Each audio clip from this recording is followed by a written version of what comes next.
Le gars qui essaie de me mettre dans son lit depuis qu'on se connaît, vous aviez l'occasion de coucher et vous n'avez... Pourquoi je suis nue? Et alors le plus, c'est que ça m'a fait un effet dingue. Et je me l'explique pas. J'ai pensé toute la nuit. Ça a été un concours de circonstances. Pour tous les deux, on oublie. D'accord. Lucifer réussit à résister à la tentation, ce qui l'excite au plus haut point, et le fait carrément kiffer cette sensation. Du coup, il refuse de se servir de ses pouvoirs divins, et veut résoudre l'enquête par ses propres moyens, mais en plein bouclage d'affaires de meurtre. Le comportement chelou de Lucifer rend Chloé complètement dingue, au point de lui affubler un nouveau surnom. Si vous le dites, Saint Lucifer. Ça, Lucifer.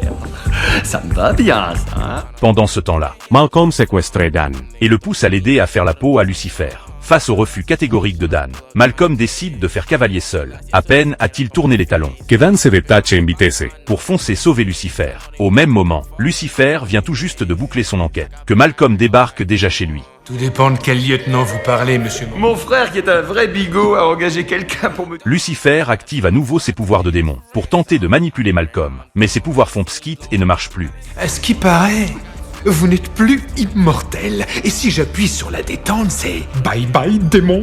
Face au canon pointé sur lui, Lucifer sort une pièce de monnaie, et conclut un marché avec Malcolm. Cette pièce peut lui redonner vie, et même le mettre à l'abri des foudres de Dieu. Malcolm, sceptique, finit par empocher la pièce. Une fois qu'il s'est barré, une femme pointe le bout de son nez de nulle part. C'est la vraie coupable du meurtre.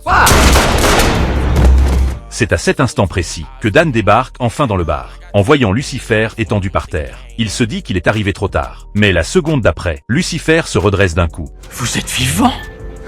Lucifer réalise que son immortalité est de retour. Mais ce qui le turlupine, c'est que Chloé avait réussi à le blesser par le passé. Pour avoir le fin mot de l'histoire, il va retrouver Chloé. Et profitant d'un moment d'inattention pendant qu'ils discutent, Lucifer sort un couteau qu'il avait préparé, et se entaille discrètement la paume. En sentant le sang couler, Lucifer comprend enfin qu'il n'y a que Chloé qui puisse le rendre vulnérable.